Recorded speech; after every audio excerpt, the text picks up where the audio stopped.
Hello, everyone. Welcome to She Boss Talk. I am Shantae Alradi. Thank you so much for all of you all that are tuning in. I am live here with you today, this Saturday, which is July 4th. Wishing you all a wonderful, great day today. I am coming on with an update. A lot of you all have been asking me about the status of my EIDL application. That is the Economic Injury Disaster Advance and Loan application and the program through the SBA. So I'm here to give you an update on my status. And if you happen to be one of those people that are in a similar situation as myself and some other entrepreneurs and small business owners have expressed to me that they're in this situation, there's a ton of questions around denials, EIDL reconsideration requests, what to do you need to apply? So I'm going to take you through my journey, okay? So I do ask that you hit that love button, drop a comment, let me know where you are in your EIDL application process. Did you get your grant? Did you get the loan? Were you denied? What challenges you're experiencing? Because I always come back, follow up, and answer any questions that you all have. I want you all to be successful with your applications. I want you to get your money, okay? And so please do subscribe to the channel for updates, and I ask that you please do share this broadcast and our channel with other entrepreneurs and small business owners, because there are so many that don't know about these programs. They don't know that they exist, and they're really struggling to keep their doors open. And we need as many businesses to keep their doors open as possible. So if you don't know about the EIDL program, this is a program under the SBA. It's one of the relief programs out of the CARES Act law that was passed to help entrepreneurs and small business owners impacted by COVID-19, okay? So this is one of the programs through the SBA. This program, when you apply, comes with a grant up to $10,000, is right now based on the number of employees you have. So if you're a solopreneur, yes, you can apply. So you would get a $1,000 grant. And then it also comes with a loan, right? So you could be approved or you could be denied for the loan and still get the grant, okay? You can at some point get denials for both and you're like, oh my gosh, what's happening? And those are the types of questions that I'm getting. So let me take you back through the process, okay? For some of you all that are newly applied, right? And you're lacking patience, I applied way back when they first opened it up after they passed the CARES Act on March 31st. So it's 90 days and counting that I have been waiting for my advance and my loan to come through. Okay. So, but I know it's a process. I know at the end of this, I will have my money. Okay. So I would say to you, you have to use your patience. Patience is a virtue, because anytime you're dealing with the government, you have to be patient. So I applied way back on March 30th, and I was expecting, like everyone else, that I would have my grant deposited within 3 days. I was looking at my bank account every single day, and guess what? Just like you, I never received the deposit. So days went by, weeks went by, months went by, and there was no grant deposit into my account, okay? It wasn't until mid-May that I received any correspondence from the SBA. And when I received correspondence from them, they said my loan application had been denied. That was on a Saturday. That same day, I called them and was like, look, what's going on? I was denied. I didn't get my grant. That's when they told me to file a request for reconsideration. That's what I did. So all of you all that are in denial, you're asking me if you got a denial letter or you called and they told you you were denied, you do not need to reapply. Do not reapply. You want to follow the reconsideration process, okay? So you can email them or fax them.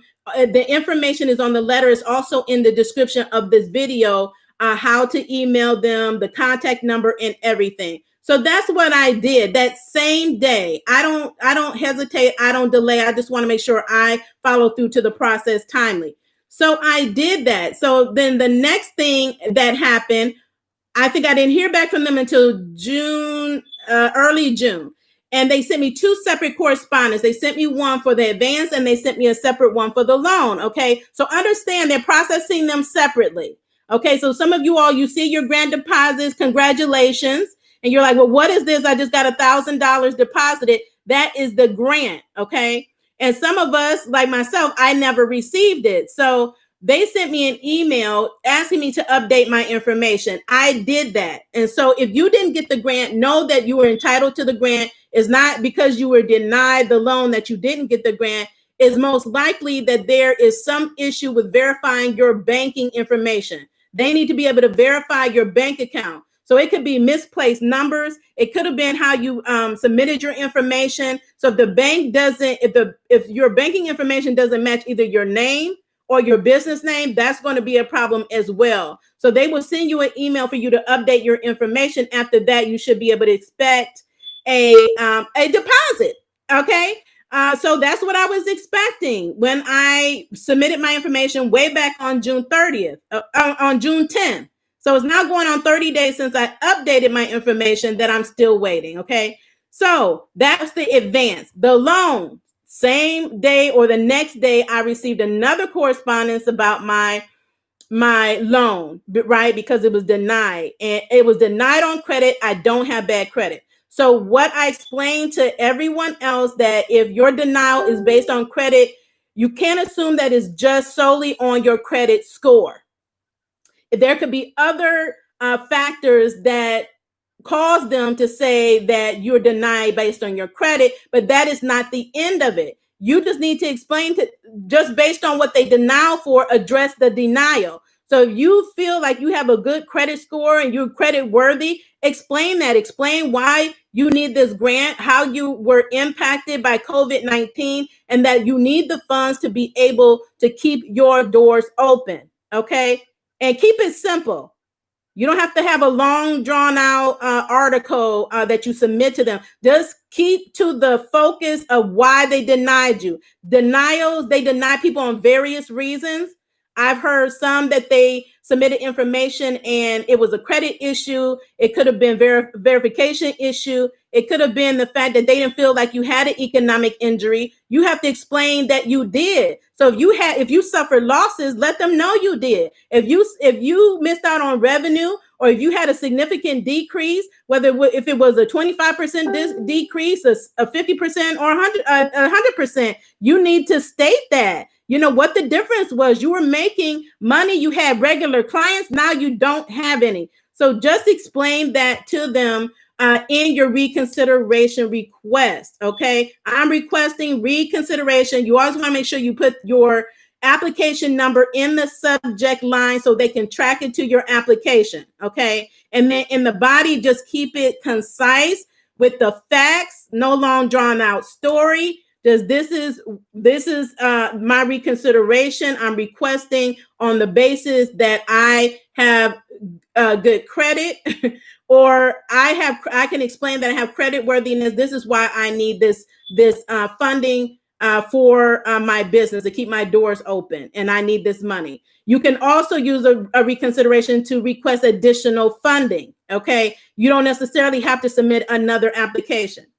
So the more applications you submit, the more delays that they're going to be. It is going to happen, and you can complicate things. So I get to that in just a second. So I submitted my information that they asked me for on the loan end, submitted it, and I'm still waiting. I'm like, okay, I'm still waiting on the grant deposit. I'm still waiting on the loan. What is going on? So I called them earlier this week. Look, don't call during regular business hours when everybody else is calling. You'll be on hold for hours. And I don't have time to be on hold for hours. After an hour, I dropped off.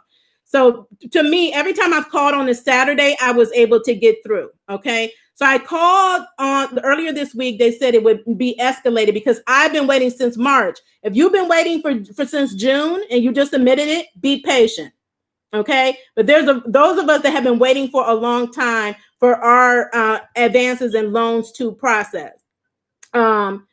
So yeah, just be patient. So I submitted it, and then I was like, okay, let me come today, give them a call. I did that. They sent it to the escalation department, which is they call it tier 2. And the gentleman that I spoke to, was very thorough. We dissected all my applications, where I am in the process, what I need to do next, what departments I need to email to make sure that I get this moving in the right direction. So this had never happened before. So it had to be escalated to that point. And he went step by step. He researched my entire file. So one thing that I didn't mention that I want to mention is I submitted my first application for one business on the 30th of March. I followed up with another business submitting an application April 1st. If you submit multiple businesses, first of all, they need to be legitimate. Okay. But if you submit multiple applications, they're all going to be tied to your social, which is going to hold up your application, because they need to figure out what's going on, who you are. Are these duplicates, or are they really actually separate businesses and real businesses? Okay. So do expect for them to follow up and possibly ask you for tax returns and other information to substantiate your business. Because unfortunately, there are fraudsters out here submitting applications for businesses they don't have, or getting an EIN. That doesn't mean you have a business. Okay. You have to be operating a business for this program as of January 31st, 2020, and have less than 500 employees. Okay. And maybe you're a contractor over here and you have a car wash over here. Okay. Or you have a bakery shop and you also have a consulting business over here. So they're two separate businesses. So with this program, you can submit more than one application if you have more than one business. You can do that, but no, it may cause delays, but that is okay. Understand that at the end of the day, your information will be processed. I know we all wanted to move much quicker, but they're slow. There's millions of applications that's being processed. There's thousands in the reconsideration process. So you have to be patient and know that you will eventually get your money, and hopefully sooner rather than later. So that's where I am in the process. I'm still waiting. It's 90 days and counting. I told you I would give you a status update. I'll be so excited when I can report that I've actually received a deposit in my bank account, because I check it every day because I get daily notifications on my account. And I'm like, okay, is this going to be the day that I actually receive my money? So I followed the steps that the representative asked me. I sent two separate emails to two separate email addresses within the SBA for my two separate businesses based on the issues that were specific to the two. Okay. Because for my my media marketing company, they were showing a duplicate of the business that I had reported way back in April that they said was a duplicate of my consulting business. And so it was a mess. So you have to really not only be patient, you have to be persistent. So I hear a lot of times, oh, they denied me. Oh, well, maybe next time, maybe I'll try something else. Don't have that mentality. You have to have the mentality that I'm gonna persist forward by any means necessary until all avenues have been exhausted. Okay. You have a right to the money, to your funds. You have to fight for what you want and what you deserve. You can't just throw up your hands and wave the white flag and just let them keep money that you should have, right? Okay, so even if you're denied the loan, you still get the grant. So if you don't get either or, I would recommend you submit a request for reconsideration don't send it snail mail, send it through modern day technology, which is email and fax. Okay, so there's email faxes that you can use as well. So do that.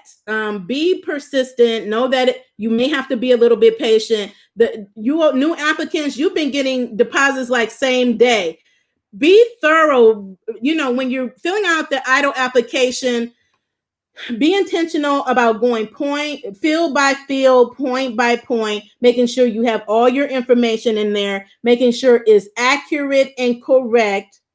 Because again, it's going to cause you delays. So make sure your revenues are in there correctly. Make sure that your costs are inserted correctly, your cost expenses, if you have cost of goods sold, make sure you have all of that correct. Any incorrect information is going to cause you delays, or it may cause you to get a lower loan amount than what you need or may anticipate.